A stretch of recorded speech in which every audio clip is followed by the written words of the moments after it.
Bonjour à toutes et à tous, bienvenue sur cette masterclass qui va vous permettre de comprendre comment mieux personnaliser grâce à l'IA prédictive. Certains d'entre vous nous connaissent, d'autres peut-être pas. Pour ma part, je suis Aurélie, Senior Customer Success Manager et je suis accompagnée de Sarah aujourd'hui. Bonjour à tous, Sarah, Senior Key Account Manager.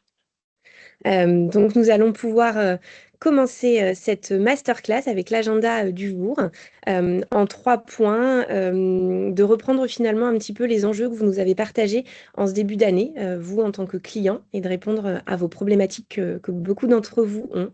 Nous allons pouvoir également du coup vous présenter notre nouvelle offre Splio AI First, et enfin vraiment vous aider à comprendre comment améliorer vos performances au quotidien, vous en tant qu'utilisateur de Splio grâce à Splio AI First. Vous pouvez également poser vos questions dans le petit onglet Q&R et nous y répondrons à la fin de la session. On est parti? On y va? Parti. On vous propose du coup, c'est de démarrer cette masterclass en repartant de vos enjeux en tant que marque et d'identifier là où vous perdez aujourd'hui de la valeur. Donc avec Aurélie, on a réalisé pas mal de business review depuis le début d'année. Et ce qui ressort très clairement, ce seront 4 grandes tendances. La première, c'est la difficulté à recruter, mais surtout à faire revenir les clients. Aujourd'hui, on observe des taux de second achat qui oscillent entre 20 et 30% maximum pour beaucoup de marques. Et du coup, 70% de l'acquisition que vous allez opérer ne génère aucun retour. Et on sait combien vous pouvez investir sur cette partie. Donc, il y a un vrai enjeu autour de ce deuxième achat qui représente une opportunité business vraiment très importante. Le deuxième point, c'est la rétention des fidèles. On sait que augmenter la lifetime value, c'est vraiment un enjeu pour vous en tant que client, en tant que marque. Et ce qu'on observe et ce qu'on a observé, c'est que seulement 15 à 25% des clients deviennent fidèles dans le temps. Et pourtant, un client fidèle va générer 5 fois plus de valeur qu'un nouveau. Donc, l'objectif est vraiment de conserver vos clients existants et justement d'augmenter leur lifetime value. Le troisième sujet clé, ça va être la réactivation des inactifs. Aujourd'hui, beaucoup de bases de données sont importantes. Vous allez opérer de la collecte, mais malheureusement, elles sont largement composées de contacts peu ou non actifs. En moyenne, seulement 3 à 5% sont réactivés, alors qu'ils peuvent représenter jusqu'à 40% de la base. Donc, c'est un levier encore sous-exploité sur lequel il y a un réel potentiel.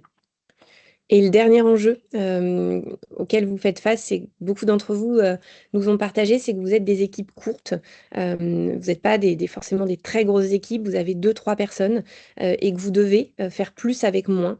Et qu'en effet, bah voilà, vous devez créer plus de campagnes, faire plus de ciblage, plus de personnalisation, mais vous n'avez pas forcément la possibilité de pouvoir personnaliser à très grande échelle. Et donc, on va vous montrer aujourd'hui avec cette nouvelle offre comment pouvoir y procéder. Et en conclusion, ce qu'on observe généralement, c'est que la balance de base de nos clients est malheureusement négative, puisque vous allez dépenser pour acquérir de nouveaux clients qui ne vont pas forcément convertir et être transformés, et que finalement, vous allez perdre en valeur à chaque étape du cycle de vie. Donc, comme le disait Aurélie, notre réponse, ça va être une nouvelle version de marketing automation qu'on a appelée Splio AI First. Donc, on a opéré l'acquisition de Tiny Clues en 2023 et on a cherché à rapatrier toute l'intelligence de Tiny Clues dans notre cœur de produit historique qui est le marketing automation et que vous utilisez tous au quotidien. Donc, Marketing Automation, comme vous le connaissez, il est composé de différentes briques, différents modules qui vous permettent d'orchestrer vos campagnes avec une colonne vertébrale autour de la data, la possibilité de faire des ciblages dans Target, d'envoyer vos campagnes, de créer vos designs sur différents canaux, de piloter grâce à des dashboards, et certains d'entre vous ont également la CDP comme brique additionnelle. À ces modules existants que vous connaissez est venue s'ajouter l'édition 2025 de Splio, qui a été vraiment avec une évolution qui a été faite de manière gratuite sur différents socles, principalement sur la partie campagne, avec l'ajout de la pression marketing, le calendrier de campagne, la librairie de scénarios, le follow-up des campagnes, les groupes témoins, les heatmaps avancés, l'expiration email automatique. Sur la partie designer est venue s'ajouter la possibilité de collecter via des formulaires, les templates email, l'écriture avec l'IA, le smart check sur les designs et des dossiers pour ordonnancer également vos designs. On va le voir tout à l'heure dans la démo. Sur les canaux universels sont toujours présents, l'email, le SMS, et viennent s'ajouter le RCS, qui est donc un canal vraiment en développement, en croissance cette année, le WhatsApp avec l'intégration via Webhook et bientôt l'intégration du Push App qui est en cours de développement par nos équipes. Sur la partie dashboard, vous avez l'attribution du chiffre d'affaires on et offline qui est désormais disponible, qui change vraiment la donne pour être capable de piloter le résultat et l'apport de vos campagnes CRM. Et sur la CDP, pour ceux qui l'ont, vous avez des éléments de connaissances avancées et des éléments autour du purchase pattern qui vous permet de mieux connaître votre base et d'aller encore plus loin sur cette connaissance client. À toute cette brique Splion édition 2025, pardon, s'ajoutent les audiences IA, avec 3 types d'audiences. Les audiences d'appétents à l'achat, pour venir scorer l'ensemble des contacts en base afin de prédire ceux qui vont être les plus appétents à l'achat sur les différents canaux. L'audience des mono-acheteurs, donc pour avoir vraiment l'objectif de déclencher le second achat chez un client mono-acheteur au moment où son appétence va être la plus forte, et donc du coup d'augmenter sa fidélité. Et la réactivation des clients qui sont en phase de churn au moment où l'appétence est la plus forte pour éviter son départ. Donc ces 3 audiences sont déclinables sur tous les canaux qu'on a précédemment cités. Et bientôt viendront s'ajouter aussi des audiences par catégorie de produits pour être capable d'affiner chacune de ces audiences avec une logique de catégorie de produits. Et je vous en parlerai tout à l'heure. Sur la partie personnalisation, donc là, on était vraiment sur une logique de segmentation. Et sur la partie bleue, on est vraiment sur une logique de personnalisation du contenu qui va pouvoir s'opérer grâce à de la product recommandation pour personnaliser le contenu grâce à des produits personnalisés pour les clients et les prospects. La navigation web pour retargeter vos prospects ou vos clients d'ailleurs, et pour vraiment personnaliser le contenu de l'email, et des attributs personnalisés type l'ARFM afin de personnaliser le contenu sur un fil rouge ou voilà, en tout cas de pouvoir vraiment personnaliser le contenu pour des clients web, des clients boutiques par exemple. Je vous propose qu'on passe à la démo en live. Je pense que c'est ce qui vous parlera à tous le plus. Vous voyez bien mon écran. C'est bon, Sarah, tu me le confirmes? Donc, nous sommes ici sur l'univers Popat, hein, qui est l'univers de notre marque de chapeaux et lunettes à l'approche de l'été cette saison. Ce que je vous propose d'abord, c'est de commencer par la partie design, puisque bien évidemment, avant de créer une campagne, on va créer un design.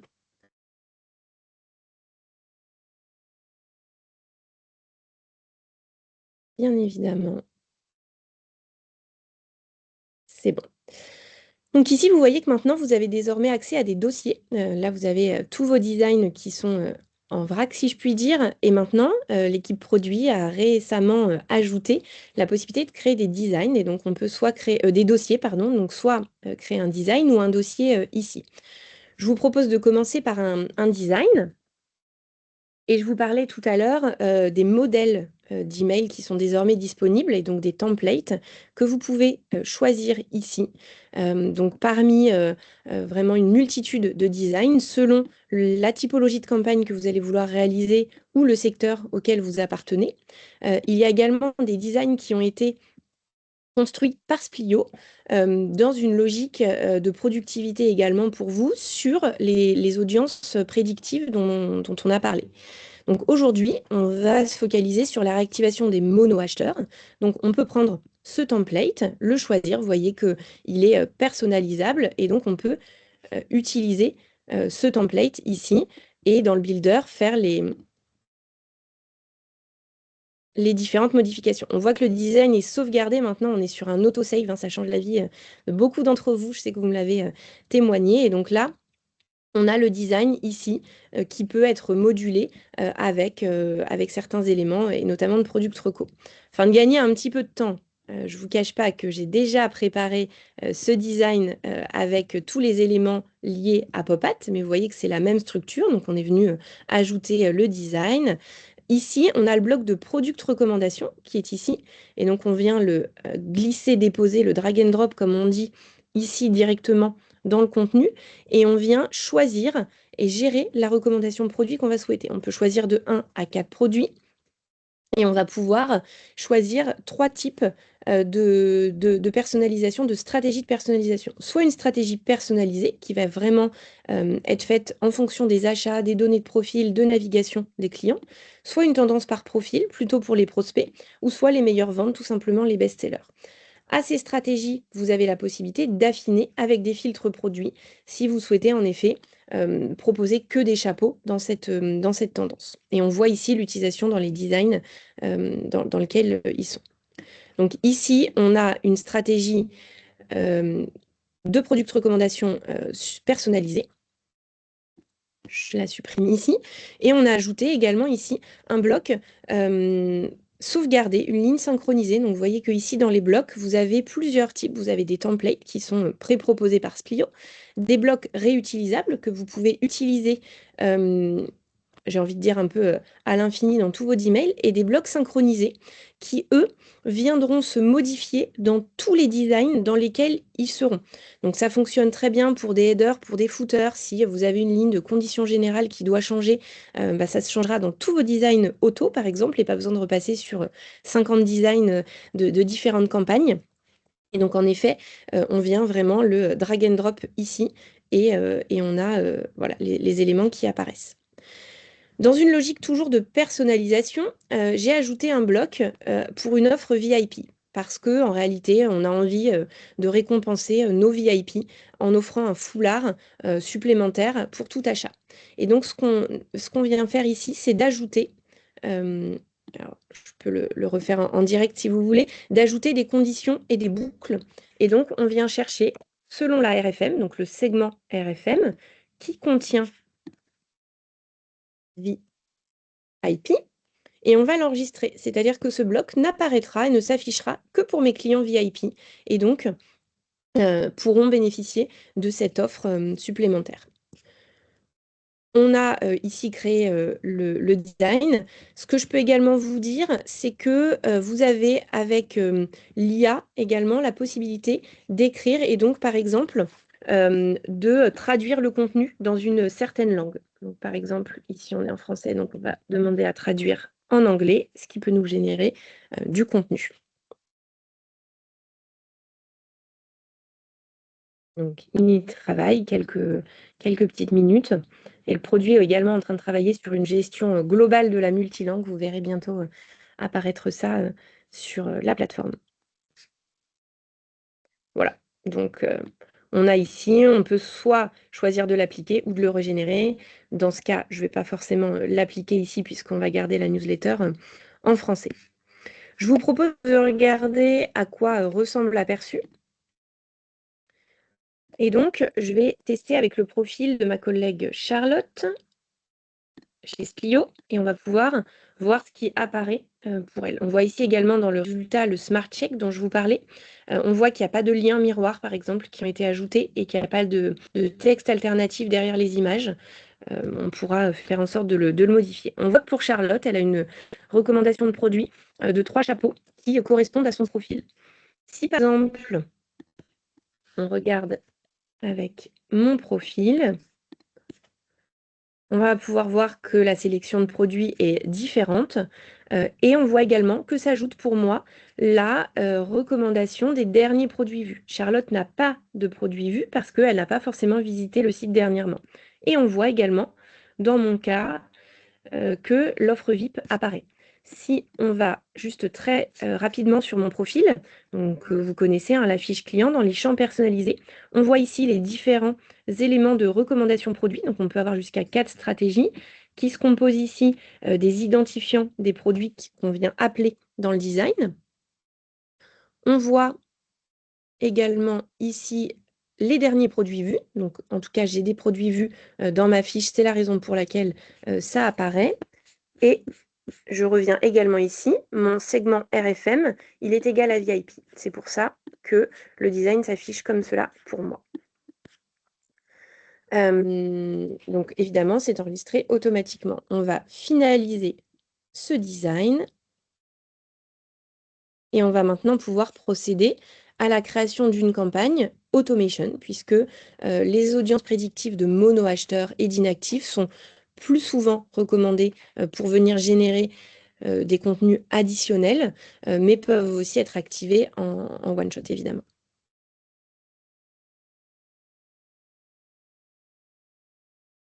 Donc là, on va venir créer une campagne dans Automation. Toujours faire bien attention à la nomenclature de vos campagnes, hein, on a tendance à vous le dire toute l'année. Et vous pouvez soit utiliser un modèle, soit créer votre campagne à partir de zéro sur une campagne trigger ou une campagne récurrente. Ça, vous connaissez. Aujourd'hui, ce que je veux vous montrer, c'est d'utiliser un modèle. Splio vous met à disposition un certain nombre de modèles pour créer vos différents parcours. Ici, notre objectif, c'est de transformer les mono-acheteurs pour générer un second achat et amorcer la fidélisation. Vous voyez que finalement, tout le flow est déjà créé ici. Voilà. Et donc, lorsque je lance cette automation, on voit que mon audience qui est incluse est celle des mono-acheteurs. Donc, ce qui vient s'ajouter ici à ce que vous connaissez déjà, ce sont les audiences prédictives. Donc, les 3 types d'audiences, les clients appétents à l'achat, les clients à fort risque de churn et les mono-acheteurs dans notre cas. Vous pouvez toujours faire le choix d'affiner avec une audience personnalisée et de rajouter un autre filtre ou d'exclure une audience, comme c'est déjà le cas. Vous allez venir choisir votre récurrence, votre répétabilité et vos conditions de sortie. Le contact peut sortir lorsqu'il fait un achat, ce qui semble logique puisqu'on ne souhaite pas qu'il soit toujours dans le flow alors qu'il a converti en second achat. Je reviens ici. Je vois donc ici que je peux venir chercher le design qu'on a préalablement créé ensemble.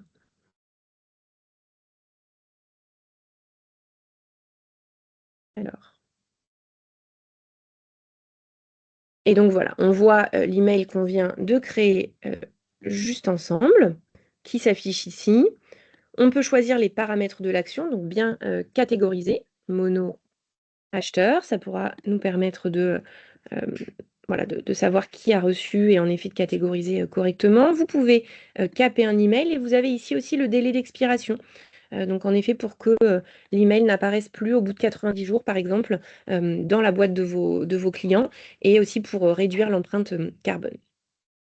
Je le mets ici. Dans le détail du design, on peut revoir en effet tout le design, le contenu, en sélectionner un autre ou le modifier si on souhaite. Ici, dans ce flow, on nous conseille d'attendre 15 jours, d'envoyer un autre email et de faire une autre relance. Moi, dans mon cas, là, j'ai pas forcément envie de faire une relance directement par email. Je vais quand même attendre 15 jours. Mais je vais faire le choix de faire une relance par RCS pour mes top clients. Et donc, en l'occurrence, là, je vais venir choisir des éléments. Déjà, la compatibilité au RCS. Donc, pour ceux qui ont testé ce nouveau canal, vous avez ici la possibilité d'ajouter cela. Je vais ajouter la condition mobile. On veut que le mobile ne soit pas vide, bien évidemment. Et on va vouloir envoyer ce RCS aux clients VIP, donc dont la segmentation RFM contient VIP. Et là, je vais pouvoir non pas sélectionner un design SMS, donc on a finalement le flow qui est pré-proposé, mais on peut également le modifier. Donc là, en l'occurrence, j'ai préalablement créé un design RCS.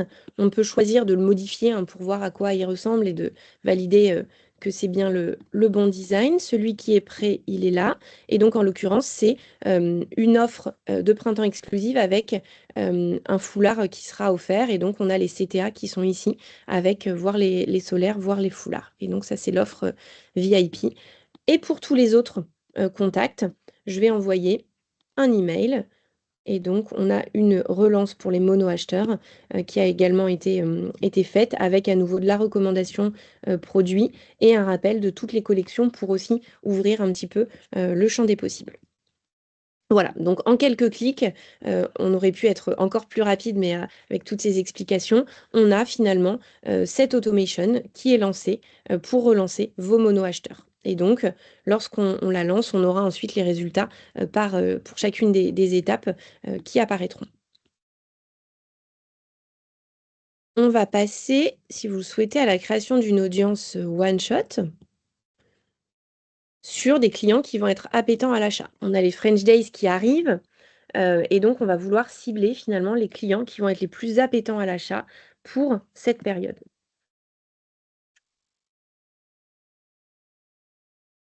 French Days. Vous pouvez choisir de l'envoyer en dépit des règles de pression marketing, hein. La pression marketing, vous l'avez à 2 endroits, ici dans campagne, pression marketing, ou également en haut à droite, ici dans la pression marketing. Et donc, vous pouvez choisir une limite pour tous les canaux, pour l'email, le SMS et le RCS. Donc, on peut faire ce choix pour cette campagne. Et dans le builder, on vient choisir notre point de départ. On a donc les audiences prédictives qui s'intègrent ici et on va venir choisir les clients les plus appétents à l'achat afin de maximiser leur conversion. Donc, c'est-à-dire que là, vous n'avez pas de segment, vous n'avez pas de filtre à créer au préalable. C'est vraiment Splio avec l'intelligence qui est issue du moteur TinyCluse qui va venir choisir les clients qui sont les plus appétents à l'achat pour un envoi dans les prochains jours. Donc, je le planifie. Hop, ma campagne, elle commence le 4 mai et je veux que mes clients la reçoivent assez tôt. Vous pouvez aussi maintenant ajouter un groupe témoin avec un pourcentage, donc par exemple 5 ou 10% qui ne recevra pas pour être capable de voir le retour sur investissement de votre campagne. On ne va pas forcément le mettre non plus. Donc dans l'audience, toujours la possibilité d'affiner avec une audience personnalisée ou d'en exclure une autre. Ce qu'on va faire ici, c'est tout simplement de venir envoyer un email. Donc ici, on a créé un design avec un template qui est proposé dans la librairie de templates. Il était en anglais, donc on a fait la traduction grâce à l'IA. Voilà, pour l'aperçu, on est sur un design plutôt classique voilà, pour annoncer les French Days. Voilà, finalement, en 3 clics, la population et la campagne est créée. On peut estimer la taille de l'audience ici. On est bien évidemment toujours sur une plateforme avec peu de contacts, donc ça ne ressemblera pas à ce que vous connaissez. Et on va la planifier pour le 5 mai. Elle est maintenant planifiée. Et vous avez ici, donc sur les 3 petits points à droite, la possibilité de créer une relance. Et on va donc choisir de relancer pour les non-ouvreurs, par exemple, de cette campagne, via un RCS qu'on a également créé au préalable. Peut-être qu'il n'a pas été validé d'ailleurs, le design du RCS. On va aller voir ça ensemble.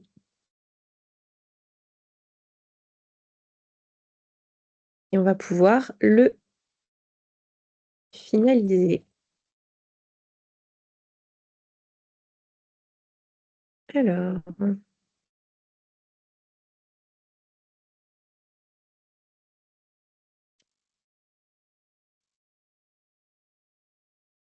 il n'est plus là. Mais écoutez, c'est pas grave, on va le faire très rapidement ensemble. On va pouvoir faire un carrousel.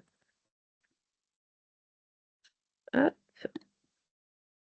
On peut faire le choix d'une image ici, French Days.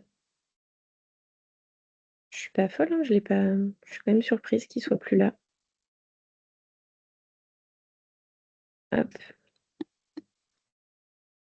hop, on vient ajouter un filtre, promo jusqu'à 30%. Et on peut choisir justement le CTA sur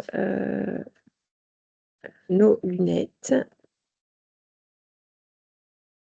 Hop, on met un bouton. Ici, on vient écrire. Et donc, j'avais mis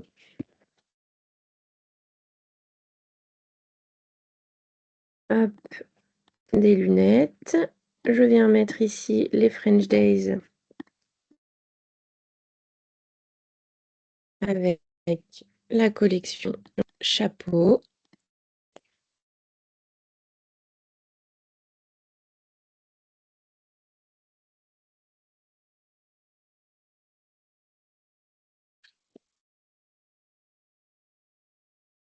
Hop, et il faut donc que je mette normalement des liens ici et une mention stop pour que le design soit validé. Et je vais venir ajouter une image en dynamique. C'est attendez, je cherche le lien. Hop, bon, je ne l'ai pas. Toc toc. On va aller chercher une paire de lunettes. Ici en image et on va faire un lien dynamique. Hein. Vous m'en voudrez pas pour cela. Et donc, on a copié l'adresse du lien et on peut finalement mettre directement ici une image dynamique. Normalement, si ça fonctionne, copier l'adresse du lien.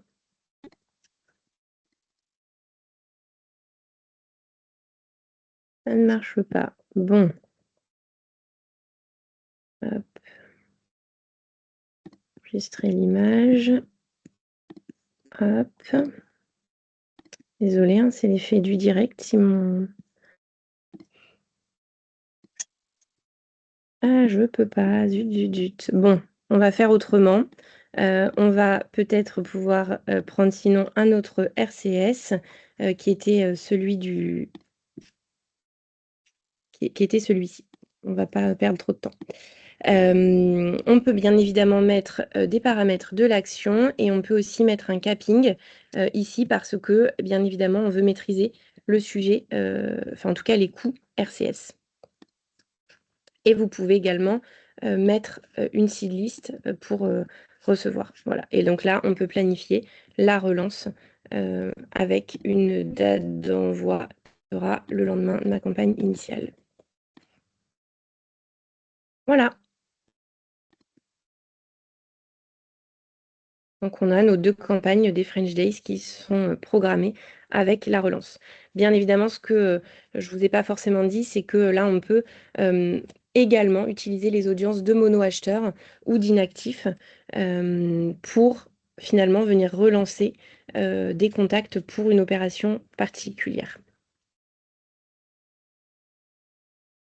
Voilà, on va passer à la dernière partie, la partie rapport. Et donc, sur la partie rapport, ici, on est à nouveau sur un univers de test. Donc, on n'a pas forcément toutes les données de chiffre d'affaires qui vont remonter, mais vous l'avez à dispo sur votre nouvelle édition 2025. Les indicateurs de campagne, vous pouvez choisir votre type de campagne, votre catégorie d'action, si c'est une catégorie, une campagne one-shot, recurring ou trigger.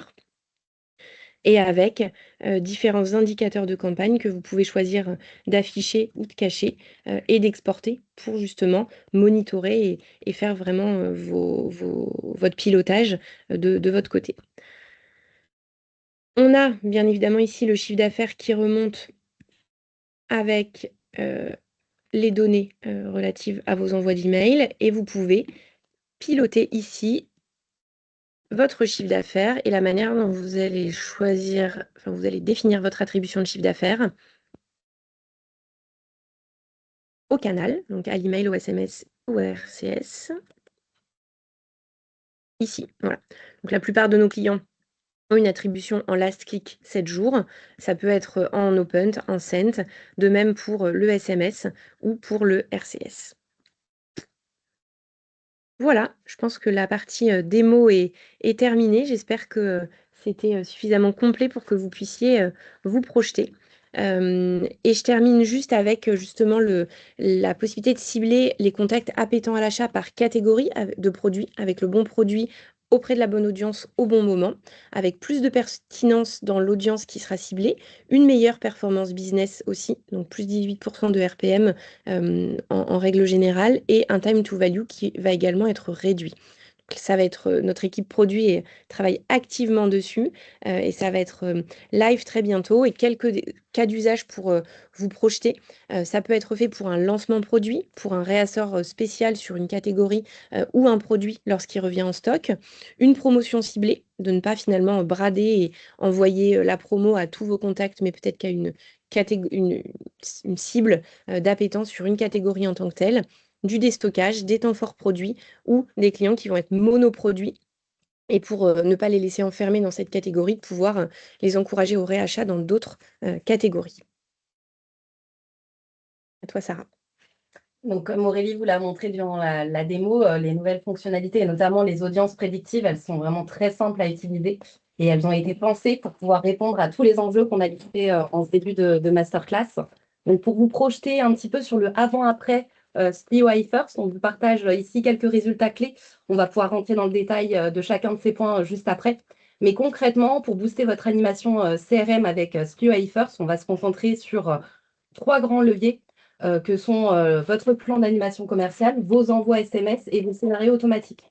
L'idée globale, ça va être d'adopter une approche plus intelligente et progressive pour pouvoir mieux personnaliser vos campagnes existantes, mieux cibler vos actions et automatiser ce qui peut l'être pour générer de la performance dans la durée. Avec un objectif clair, ça va être d'activer davantage votre base, d'augmenter la valeur client et surtout de soutenir la croissance de votre business.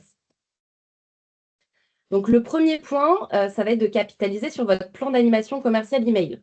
Aujourd'hui, beaucoup de marques envoient une newsletter hebdomadaire à toute leur base. Le problème, c'est que ce contenu, il est peu personnalisé et il ne va pas forcément parler à tout le monde. L'objectif, ça ne va pas être de supprimer cette mécanique, hein, pas du tout. Elle reste essentielle et on sait que vous avez des contraintes fortes liées au marronnier, hein. Donc, ça va être plutôt de l'enrichir avec de la personnalisation et notamment via la fonctionnalité de recommandation produits automatisés. En complément, nous, ce qu'on recommande, c'est d'ajouter des campagnes ciblées avec les audiences prédictives, soit sur un produit, soit sur une catégorie, soit sur des logiques CRM spécifiques. Et comme vous pouvez le constater, les résultats, en tout cas, ils sont très encourageants. On a jusqu'à plus 30% de clics observés et jusqu'à 50% des clics qui vont être concentrés sur les recommandations produits et jusqu'à plus 18% de chiffre d'affaires généré grâce à ces campagnes ciblées, du coup basées sur des produits sans effort de sélection. Le deuxième point, ça va être les campagnes SMS, RCS. On sait que ce sont des campagnes qui vont être plutôt coûteuses. Donc, l'enjeu va être d'optimiser leur rentabilité. Plutôt que d'envoyer 3 à 4 campagnes par an à toute la base, c'est un petit peu ce qu'on observe, nous, chez nos clients, l'idée va être de multiplier les prises de parole, mais sur des segments plus petits et mieux ciblés via les audiences prédictives. Le résultat, ça va être des performances qui vont être améliorées, une meilleure rentabilité et un chiffre d'affaires plus élevé sur ce levier. Nous, ce qu'on observe, en tout cas, c'est jusqu'à x3 sur le chiffre d'affaires généré et jusqu'à x2 sur le taux de conversion versus les ciblages manuels via les filtres.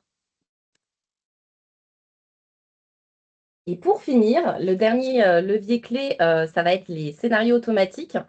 L'objectif est de passer de scénarios basiques à des scénarios plus avancés et orientés business en activant des cas d'usage à fort impact, notamment sur aller chercher le deuxième achat, la rétention, la réactivation. L'idée, c'est d'aller rajouter ces campagnes en complément des parcours automatiques côté market auto, avec des filtres qui tournent déjà. L'objectif, c'est d'aller chercher de l'incrémental. Donc vraiment, on va venir rajouter ces envois.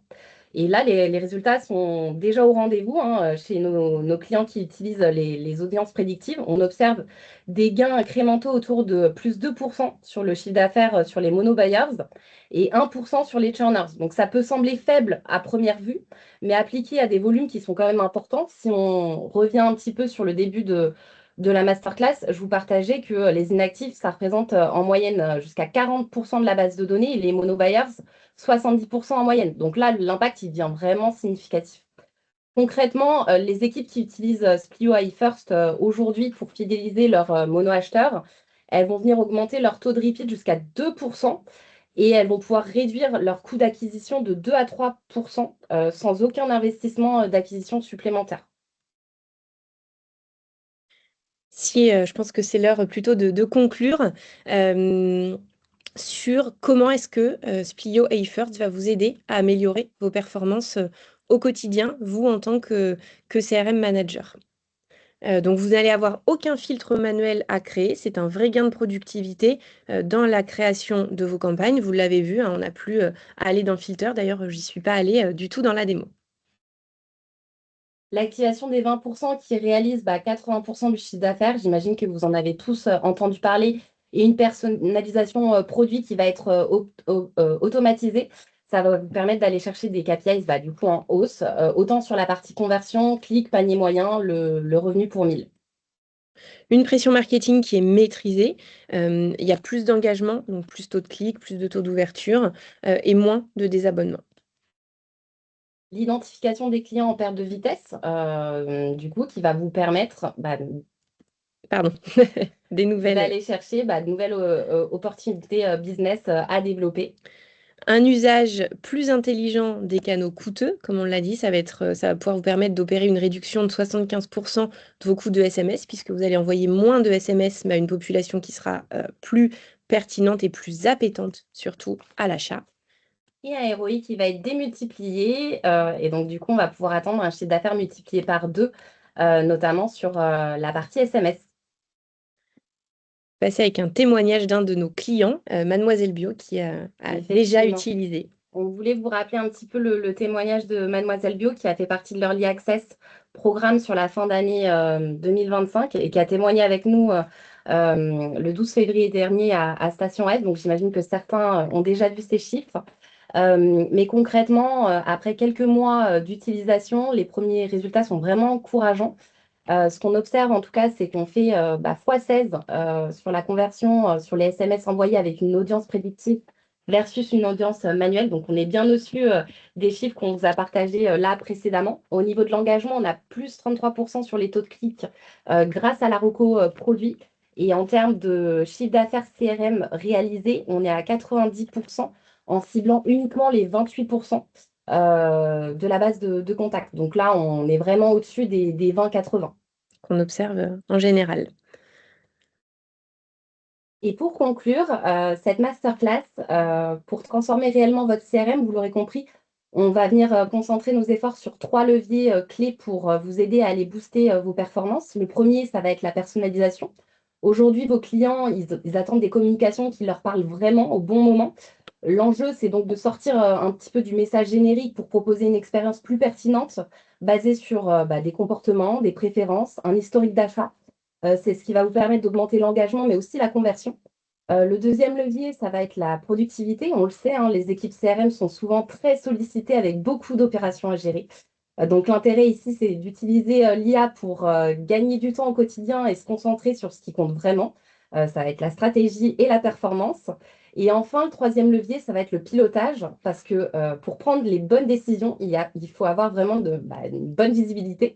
Donc l'objectif, c'est d'avoir une vision claire, unifiée et détaillée de vos actions CRM pour mieux comprendre ce qui fonctionne, ajuster rapidement et piloter votre stratégie avec confiance.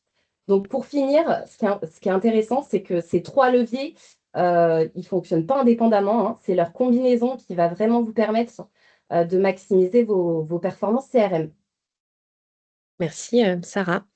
J'ai pas forcément moi accès, je sais pas si tu as vu s'il y avait des questions déjà sur le QNR.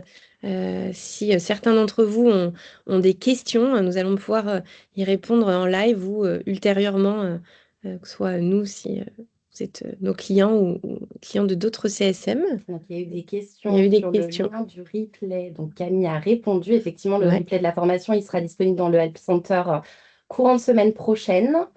Et puis, votre CSM pourra vous notifier, hein, évidemment. On a une première question sur les critères sur lesquels se base l'appétence à l'achat. Et du Mhm, coup, Camille y a répondu, hein. mhm. L'appétence à l'achat est basée sur notre modèle de deep learning. Le modèle se nourrit de l'ensemble de vos données, les habitudes de vos clients, les signaux d'achat et tout l'historique d'achat. La probabilité d'achat obtenue nous permet ensuite de classifier les clients des plus appétents aux moins appétents. Il n'y a pas d'autres questions. Parfait. Bah, je pense qu'on va pouvoir arrêter cette masterclass ici. Merci à tous pour votre présence et à ceux qui la réécouteront.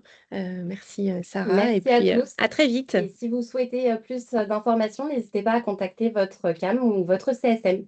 Bonne journée. Bonne journée à tous, au revoir.